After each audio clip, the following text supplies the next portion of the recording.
My name's Troy Williams. I'm a European, African, and Middle East scout for the New York Yankees. I also work with the development of baseball in Germany, Switzerland, and other places throughout Europe. Been doing this for 35 years. I love it and enjoy it tremendously, and I'm excited to be in Serbia for the first time. I always loved Yugoslavia as a kid and athletics that come from this country back in the 70s and 80s, and so thrilled to finally be here in Serbia and the capital of the former Yugoslavia and the great sporting nation that we have here, and to see Belgrade today has been awesome, and I wish I could stay longer.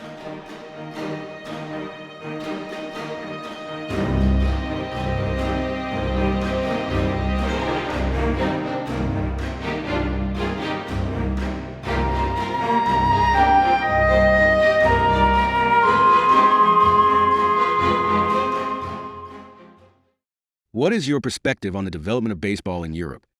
I've been over here for 35 years, and there are some places, some countries I maybe expected more, and some places a little bit less. And obviously, this is my first time in Serbia, and so I'm just trying to get a lay of the land and the landscape. The field looks great here. I've seen videos before, live streaming from tournaments. Excited to be here and learn more about it, but I certainly believe, without question, that there are great athletes in this country, as you can see with basketball, water polo, and various other sports. Just have to get to the kids and get the game growing at a grassroots level. And certainly quality will come out of quantity. And without very many kids playing, it's limited for the resources, the growth that can be done here. But the talent, I'm sure, is here. Are there any particular aspects of the game or player development here that stand out to you compared to other regions?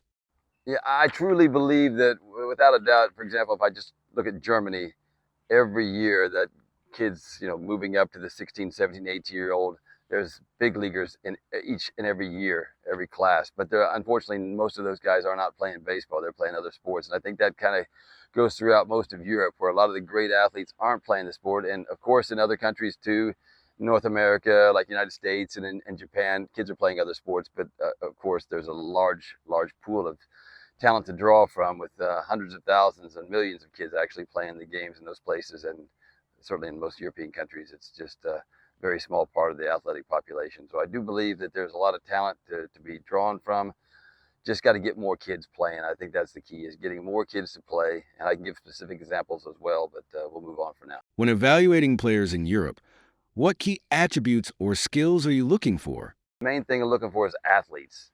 And you see that easily if you're watching any sporting event, whether it's basketball or water polo, handball, American football, soccer, and certainly in baseball, you see athletes as well. But specifically, you look for, and I think that's one thing great about baseball, because if you're not fast in football or soccer, then you're very limited unless you're a great goalkeeper, because you're going to get beat by the game, and the opposition is going to be just too quick for you if you're not fast. So with basketball, obviously, not being tall is a bit of a difficulty to deal with. You have to be exceptionally good at the game if you're not tall, because that height is a big factor.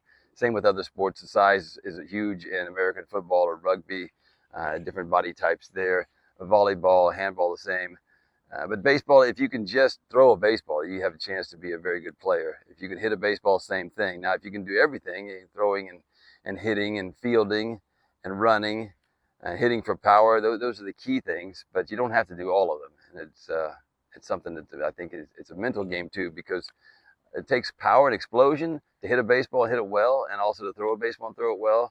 But these are skills also that can be developed just with a lot of work, as it takes in every sport, but also the mental part of the game can really help you, because you do see a lot of athletes who are marginal, maybe, not to say that they're not athletic, but they don't have maybe the most skills you would think, but they're able to play with a very high mental toughness, and that helps to be better baseball players as well. So one or two skills can really carry you, as opposed to just five. But certainly the more you have, the better, but not required. And size usually is not always a big factor, because a lot of times being small is actually an attribute in the game. Are there any unique strengths or challenges you've noticed among European players?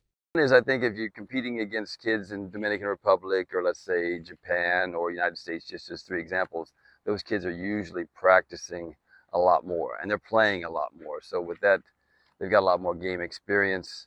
The European kids are usually far behind them, and not that they're not tougher or able to do it, they just haven't got the at-bats, they haven't got the innings, they haven't got the workload and experience. And they can talk about, people can mention, if you do X amount of time, 10,000 hours of something to be proficient at it. Well, European kids just haven't had the chance for the most part as North American or Asian or Dominican counterparts in baseball countries. Just, I mean, weather could be a attributing factor to it, but also just the most European clubs don't practice 5 times a day and play games 4 or 5 times a week. I'm sorry, not a day, but that's something too that can be changed. And I think a lot of times the guys are multi-sport athletes, and again, athletes tend to adjust and can do things well. But bottom line is the specific skills of baseball, like throwing and hitting, are not easy to pick up with just limited practice time. What advice would you give to European players who aspire to reach the highest levels of baseball? Again, going to that question, it takes time, it takes work. A lot of it, it comes. I'm not going to win a beauty contest with my hair. That's never going to happen. I think we can all agree to that. But there's certain things, we all are born with limitations. We have ceilings, and some higher than others. But again, baseball is one sport. I feel like if there's a game that kids can pick up and can make adjustments to more easily than others, baseball is certainly one of them, because it is a mental game. You don't have to do everything well. Pitchers don't have to hit necessarily. They don't have to really run much. And hitters sometimes, don't even have to field if they're good enough hitters for a designated hitter. But certainly, it is good to be able to do multiple positions and to be well-rounded. But I do think it's a great game for kids, youth, boys and girls who have certain limitations that may not help them in other sports where they can excel in baseball. What should they focus on to improve their game and attract attention from scouts like yourself? It's hard because I love helping people who aren't, in my opinion, and my opinion could be wrong, aren't professional prospects. Not saying they couldn't do it, but I think you're always looking for those elite athletes, because nobody is looking to sign guys who might just be able to hang around the minor leagues for 6 months and then go home. Everybody's looking for the next guy who can make it to the big leagues. And if you look at other sports like basketball and American football, for example, the NFL is going to draft players in late April, and they'll have them already playing in games in early September. And that's going to be a very short transition. And the bridge to project that is very short. Same with NBA. Those guys are getting drafted, and just within 4 or 5 months later, they're going to be starting for NBA clubs. So again, that the bridge of projection is a very short bridge, and it's easy to see college basketball players or European basketball players and seeing how they can fit into an NBA team almost immediately. And the same with NFL football players. Baseball's not like that. We're usually looking at kids who are 16 or maybe even younger.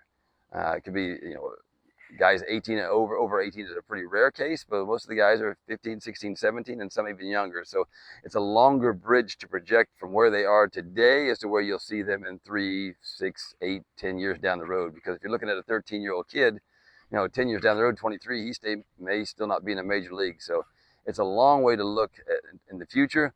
So I'm just, again, telling kids to work on their athleticism, to be as well-rounded as possible.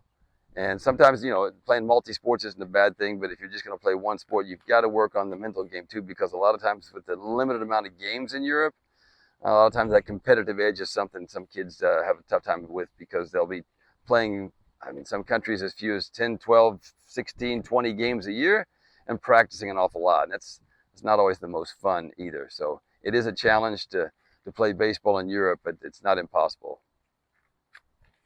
During your first trip to Serbia, what are your impressions of the country and its potential for baseball development?